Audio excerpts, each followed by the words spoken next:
Students, आज हम लोग डिस्कस करने वाले हैं जैक द्वारा जारी कक्षा 10 के लिए मॉडल प्रश्न पत्र 2021 के लिए। इसमें 1.5 घंटा दिया गया है और 40 क्वेश्चन है, हर एक के लिए 1 मार्क्स है। तो चलिए एक एक करके हम लोग डिस्कस करते हैं। ये है सेट नंबर 1, हम आगे का सेट भी बाद में डिस्कस करेंगे। तो चलिए चलते हैं पहला क्वेश्चन में। पहला क्वेश्चन है, दाढ़ी बनाने में किस प्रकार के दर्पण का उपयोग किया जाता है। तो दाढ़ी बनाने के लिए जो दर्पण यूज़ होता है वो होता है अवतल दर्पण, क्योंकि अवतल दर्पण में हमेशा इमेज बड़ा बनता है। ठीक है। दूसरे क्वेश्चन है, गोली दर्पण में फोकस दूरी एवं वक्रता त्रिज्या के बीच का संबंध। तो फोकस दूरी और वक्रता त्रिज्या जो होती है क्या होती है, वक्रता त्रिज्या का आधा होता है फोकस दूरी, यानी कि f = 1/2 हो जाएगा। थर्ड नंबर है, प्रकाश के अपवर्तन की क्रिया में कौन सी भौतिक राशि अपरिवर्तित रहती है। ये थोड़ा ट्रिकी क्वेश्चन है, इसका आंसर होगा आवृत्ति। ठीक है, अगर अपवर्तन कहा गया है तो वो आवृत्ति होगा, क्योंकि आवृत्ति अपरिवर्तित रहती है। अगर ये परावर्तन होता तो उसमें वेग और तरंगदैर्घ्य अपरिवर्तित रहता है। ठीक है। फोर्थ क्वेश्चन में जाते हैं, अवतल दर्पण से परावर्तन के बाद किरण किस बिंदु से होकर गुजरेगी। यहाँ पर ये क्वेश्चन क्लियर नहीं है कि जो किरण है वो कहाँ से आ रही है। तो मान के चलते हैं कि किरण बहुत दूर यानी कि अनंत से आ रही है, तो वो जो किरण है हम लोग पहले जान चुके हैं कि इस तरह से कोई अगर किरण आती है तो सारे के सारे फोकस पर जा कर के मिलती है। ठीक है, ये F होता है। तो इसका जवाब हो जाएगा F, ये अवतल दर्पण है। पांचवें क्वेश्चन पे जाते हैं, किसी दर्पण से वस्तु को कहीं भी रखने से वस्तु के बराबर आकार का सीधा प्रतिबिंब बनता है, तो दर्पण होगा। कहीं भी रखेंगे और वस्तु का आकार बराबर रहेगा, तो वो केवल एक ही जगह पॉसिबल है, जब हमारे पास समतल दर्पण हो। ठीक है, समतल दर्पण में आप जितनी पीछे खड़े होंगे आपका भी प्रतिबिंब उतने पीछे दिखाई पड़ेगा और आपके बराबर ही दिखता है। क्वेश्चन नंबर 6 पे जाते हैं, प्रकाश के अपवर्तन के कितने नियम हैं। प्रकाश के परावर्तन और परावर्तन के अपवर्तन दोनों में 2 नियम होते हैं। क्वेश्चन नंबर 7, किसी गोली दर्पण की वक्रता त्रिज्या 50 सेंटीमीटर है तो उसको फोकस दूरी क्या होगी। वक्रता त्रिज्या 50 सेंटीमीटर है। ठीक है, हम लोगों ने ऊपर के क्वेश्चन में देखा कि जो रिलेशन होता है वक्रता त्रिज्या और फोकस दूरी का वो होता है F जो होता है इक्वल टू होता है R/2। ठीक है, तो ये रिलेशन होता है, या R = 2F भी बोल सकते हैं। तो यहाँ पर वक्रता त्रिज्या R का वैल्यू दिया हुआ है 50 सेंटीमीटर, तो जाहिर सी बात है F का वैल्यू कितना हो जाएगा, 25 हो जाएगा R/2 के लिए। अब क्वेश्चन नंबर 8, 1 मीटर फोकस दूरी वाले उत्तल लेंस की क्षमता। देखिए फोकस दूरी दिया हुआ है, लेंस की क्षमता को P से डिनोट करते हैं। तो हम जानते हैं कि P = होता है 1/f।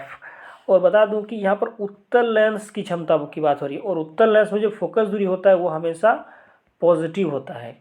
ठीक है, तो यहाँ पर 1 मीटर दिया हुआ है तो हम वैल्यू पुट करेंगे यहाँ पर, तो 1/1 कर देंगे तो क्या आ जाएगा, 1 डायप्टर आ जाएगा हमारा, यानी कि +1 डायप्टर, ये वाला हो जाएगा। आगे क्वेश्चन जाते हैं क्वेश्चन नंबर 9 पर, किसी उत्तल लेंस की फोकस दूरी हमेशा होती है, अभी मैंने डिस्कस किया वो पॉजिटिव होता है। ठीक है, उत्तल लेंस की फोकस दूरी हमेशा पॉजिटिव और अवतल लेंस की फोकस दूरी हमेशा नेगेटिव। उत्तल को कन्वेक्स लेंस भी बोलते हैं। क्वेश्चन नंबर 10, प्रकाश का वेग न्यूनतम होता है। न्यूनतम प्रकाश का वेग तब होता है जब ऑप्टिकल डेंसिटी ज़्यादा हो। तो ऑप्टिकल डेंसिटी यहाँ निर्वात में, जल में, वायु में और कांच में, तो कांच में सबसे ज़्यादा होता है, इसलिए प्रकाश का वेग न्यूनतम होगा। 4 डायप्टर क्षमता वाले अवतल लेंस की फोकस दूरी क्या होगी। क्वेश्चन नंबर 11 है, देखिए वही वाला है चीज़ कि यहाँ पर निकालना है फोकस दूरी। तो हम लोग जानते हैं फोकस दूरी और जो लेंस की क्षमता का जो ये रिलेशन होता है वो ऐसा होता है, F = 1/p होता है। तो यहाँ पर 4 डायप्टर बोला है। ठीक है, तो हम लोग फोकस दूरी निकालेंगे 1/4, तो हमारा आंसर आ जाएगा 0.25 मीटर। ठीक है, तो ये 0.25 मीटर, यहाँ पर मीटर में नहीं है, सेंटीमीटर में सारा का सारा है। तो 0.25 मीटर को अगर हम लोग कन्वर्ट करेंगे सेंटीमीटर में तो हो जाएगा 25 सेंटीमीटर। तो ये हो जाएगा आंसर इसका।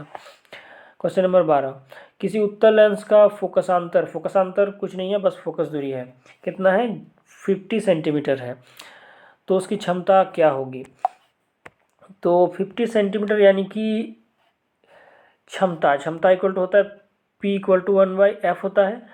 तो यहाँ पर जो 50 सेंटीमीटर है उसको हम लोग 0.5 मीटर लेंगे, ठीक है। हमेशा उसको ऐसा यूनिट में लिया जाता है, तो 0.5 मीटर लेंगे तो 1 हो जाएगा 0.5, तो इसका जवाब हो जाएगा 10/5 यानी कि कितना हो जाएगा आंसर 2 डायप्टर, ठीक है। और ये उत्तर लेंस है तो प्लस में होगा, 2 डायप्टर हो जाएगा। आगे क्वेश्चन नंबर 13 पर बात करते हैं। प्रकाश का वेग सर्वाधिक होगा, तो प्रकाश का वेग सर्वाधिक किस में होता है, कांच में, हवा में, मतलब पानी में और निर्वात में। तो बता दूं कि जिसका ऑप्टिकल डेंसिटी सबसे कम होता है, तो निर्वात में तो कुछ भी नहीं होता है, इसलिए निर्वात में सबसे ज़्यादा वेग होगा। कांच में भी डिस्टर्ब करेगा, पानी में भी थोड़ा उसका डेंसिटी होता है तो वो भी डिस्टर्ब करेगा, हवा में भी थोड़ा सा डिस्टर्ब हो सकता है, निर्वात में तो कुछ भी नहीं, तो क्लियर जाएगा। 40 नंबर क्वेश्चन, दिए गए प्रक्रम में कौन सा ऊष्माक्षेपी है। ऊष्माक्षेपी श्वसन होता है, पाचन और उत्सर्जन और संवहन में ऊष्मा की जरूरत पड़ती है और श्वसन में ऊष्मा निकलती है। क्वेश्चन नंबर 15, चिप्स के पैकेट विकृत गंधिका से बचने के लिए कौन सी गैसें डाली जाती है। तो चिप्स का पैकेट में हम लोग कुरकुरे खाते हैं, सब मुझे पता है कि इसमें क्या रहता है, नाइट्रोजन रहता है। नाइट्रोजन एक अक्रिय गैस है जिससे कि विकृत गंधिका नहीं होता, मतलब तेल का ऑक्सीडेशन नहीं होता है, ठीक है। विकृत गंधिका को रैंसिडिटी भी बोलते हैं हम। आगे है 60 नंबर क्वेश्चन, जंग लगना किस प्रकार का अभिक्रिया है। जंग लगना मतलब लोहे पर इसे जंग लगता है, तो आयरन का अभिक्रिया ऑक्सीजन से होता है, यानी कि आयरन ऑक्साइड बनता है, तो ये एक प्रकार का संयोजन अभिक्रिया है, ठीक है। क्वेश्चन नंबर 17, दिए गए अभिक्रिया में किस पदार्थ का उपचयन हो रहा है। उपचयन का मतलब होता है ऑक्सीडेशन, ठीक है। ये ऑक्सीडेशन बहुत कंफ्यूजिंग वर्ड है, जिसको ऑक्सीकरण भी बोलते हैं। तो उपचयन का मतलब ऑक्सीडेशन होता है, किसका ऑक्सीडेशन हो रहा है, कार्बन का हो रहा है, क्योंकि कार्बन यहाँ पर कार्बन डाइऑक्साइड में कन्वर्ट हो रहा है। देखिए कार्बन है, कार्बन डाइऑक्साइड का, इसका ऑक्सीडेशन हो रहा है, ऑक्सीजन जुड़ रहा है। नेक्स्ट क्वेश्चन, क्वेश्चन नंबर 18, दिए गए कौन सा रासायनिक समीकरण संतुलित है। तो इसमें जो संतुलित समीकरण है वो है ये, लेकिन इसमें जो टाइपिस्ट था वो शायद उसको नॉलेज नहीं होगा केमिस्ट्री का, उन्होंने CaCO3 लिख दिया, एक्चुअली यहाँ होना चाहिए था CaCO3, ये सही है, ये वाला टाइपिंग एरर है, यहाँ होल नहीं होगा, ठीक है। तो इसका जवाब ये हो जाएगा, ये संतुलित है। क्वेश्चन नंबर 19 की बात करते हैं, दिए गए चित्र में कौन सी अभिक्रिया हो रही है। तो कौन सी अभिक्रिया हो रही है,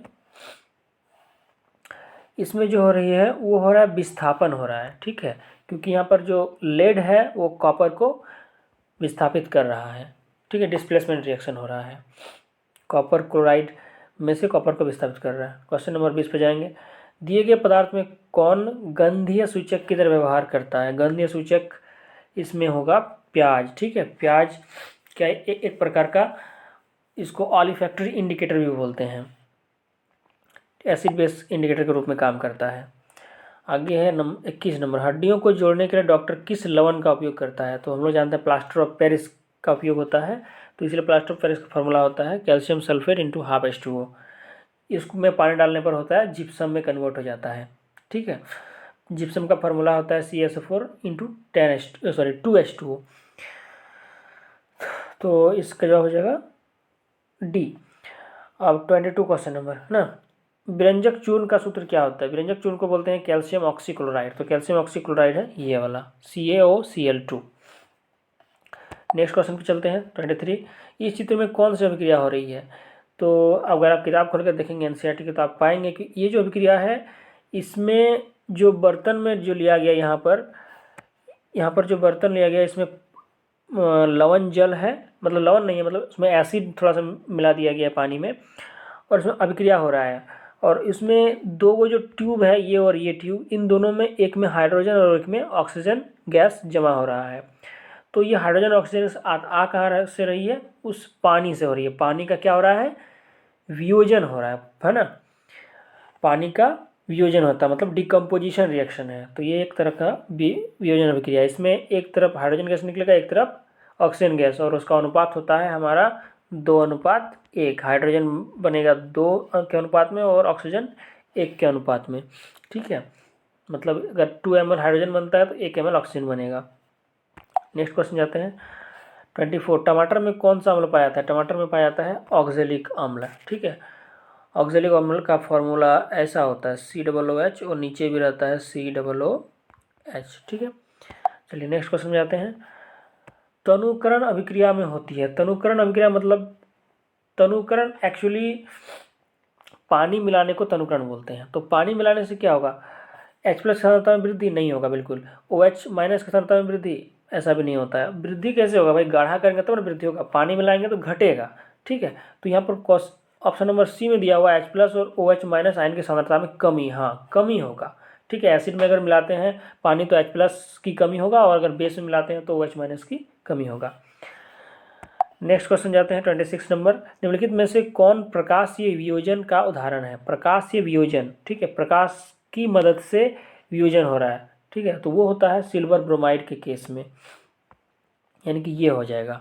जब उसमें प्रकाश पड़ता है तो ये Ag और Br में टूट जाता है। हालांकि ये जो इक्वेशन है वो गलत दिया हुआ है, उसको लिखना चाहिए था 2AgBr। ठीक है, और जब इस पर प्रकाश पड़ेगा, ठीक है, इसमें लाइट पड़ेगा तो ये बन जाएगा 2Ag, और इसमें Br2 गैस के रूप में निकल जाएगा, मतलब ब्रोमीन गैस के रूप में निकल जाता है। ऐसा रिएक्शन होता है, यहाँ पर बैलेंस्ड नहीं है। ठीक है, 27 नंबर क्वेश्चन। अमीबा अपने किस अंग से भोजन ग्रहण करता है। तो अमीबा में होता है कूटपाद। ठीक है, अमीबा में होता है कूटपाद। अमीबा पता होता है, अमीबा ऐसे ऐसे ऐसे होता है।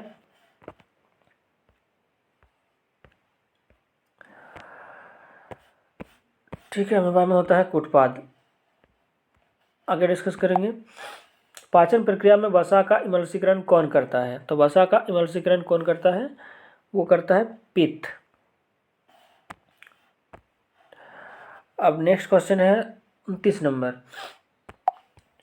निम्नलिखित में से किस जीव में स्वपोषी पोषण होता है। स्वपोषी, स्वपोषी जो होता है वो अमरबेल में नहीं होता है, कवक में भी नहीं होता है। स्वपोषी के लिए क्लोरोफिल चाहिए, तो वो आम के पेड़ में होता है, क्योंकि आम के पेड़ हरे रंग की पत्ती होती है, जिसमें कि फोटोसिंथेसिस होता है। तो ये हो गया। Question number 30। मानव हृदय में कितने कोष्ठ होते हैं। सबको पता है इसमें 4 कोष्ठ होते हैं। ठीक है, श्वसन वर्णक किसे कहते हैं। श्वसन वर्णक मतलब जो इसको रेस्पिरेटरी पिगमेंट भी बोलते हैं। तो श्वसन वर्णक एक्चुअली हीमोग्लोबिन होता है, जो हमारे आरबीसी यानी कि लाल रक्त कणिका जो होती है उसमें पाया जाता है। इसे श्वसन वर्णक भी बोलते हैं। हीमोग्लोबिन ऑक्सीजन को कैरी करने का काम करता है, इसीलिए इसको श्वसन वर्णक बोलते हैं। आगे है उत्सर्जन तंत्र की क्रियात्मक इकाई क्या है। तो उत्सर्जन तंत्र की क्रियात्मक इकाई को इंग्लिश में बोलते हैं नेफ्रॉन, और हिंदी में बोलते हैं वृक्काणु। ठीक है, आगे 33। वृक्क की क्रियाशीलता कम होने पर रक्त को शरीर से बाहर निकाल कर छानने की प्रक्रिया। वृक्क मतलब किडनी जब फेल हो जाता है या कम काम करने लगता है तो रक्त को शरीर से बाहर निकाल कर छानने की प्रक्रिया को बोलते हैं हम लोग अपोहन। अपोहन को दूसरा नाम से जाना जाता है, इसको बोलते हैं डायलिसिस या हीमो डायलिसिस बोलते हैं। इसमें मरीज के ब्लड को निकाला जाता है और उसे मशीन में फिल्टर करके वापस शरीर में डाल दिया जाता है। ठीक है, इंटरेस्टिंग बात यह है कि इसमें मरीज को पेशाब बिल्कुल नहीं लगता है, क्योंकि उसका पेशाब मशीन के द्वारा फिल्टर कर लिया जाता है। नेक्स्ट क्वेश्चन पर जाएंगे। 34। जनन की मूल घटना क्या है। तो ये इसमें क्वेश्चन थोड़ा कंफ्यूज करने वाला है। युग्मक का बनना, युग्मनज का बनना, सी में है डीएनए की प्रतिकृति बनना और भ्रूण का बनना। इसमें चारों जो ऑप्शन है वो जनन में शामिल होता है, लेकिन यहाँ पर बोला कि मूल घटना क्या है। तो मूल जो होगा वो होगा ये, क्योंकि बाकी 3 ऑप्शन है वो 3 ऑप्शन सेक्सुअल रिप्रोडक्शन जो होता है उसके लिए सही है, लेकिन ए सेक्सुअल जो होता है उनके लिए सही नहीं है। ठीक है, तो हमें जो जनन की बात कर रही है तो सभी प्रकार के जनन की बात हो रही है ना, तो यहाँ पर डीएनए प्रतिकृति जो है दोनों प्रकार के जनन में काम आती है। ठीक है, इसमें डीएनए डबल हो जाता है। नेक्स्ट क्वेश्चन जाएंगे 35। दिया गया चित्र किस प्रकार के जनन को दर्शाता है। तो अगर आप किताब पढ़े होंगे तो आप जरूर जानते होंगे, इसको बोलते हैं बहुखंडन। ये एक प्रकार का प्लाज्मोडियम प्रोटोजोआ है जो इस प्रकार का दिखाता है। प्लाज्मोडियम प्रोटोजोआ है जो इसमें एक ही कोशिका के न्यूक्लियस बहुत सारे न्यूक्लियस में कन्वर्ट हो जाता है। आगे है क्वेश्चन नंबर 36। नर युग्मक तथा मादा युग्मक के संलयन को क्या कहते हैं। तो उसे कहते हैं निषेचन। ठीक है, लड़कों 37 क्वेश्चन नंबर। लड़कों में यौनावस्था के लक्षणों का नियंत्रण कौन हार्मोन करता है। लड़कों में जो हार्मोन होता है वो होता है टेस्टोस्टेरोन। ठीक है। और लड़कियों में होता है एस्ट्रोजन, और प्रेगनेंसी के दौरान प्रोजेस्टेरोन काम करता है। तो हमें लड़कों का पूछा है तो एस्ट्रोजन होगा। आगे सौर स्थिरांक का मान क्या है? सौर स्थिरांक बोलते हैं कि प्रति मीटर स्क्वायर पर जो हमें सोलर एनर्जी मिलता है सूरज से, मतलब 1 मीटर स्क्वायर एरिया में जितनी धूप पड़ के जो एनर्जी हम लोग कलेक्ट कर सकते हैं उसे बोलते हैं सोलर स्थिरांक।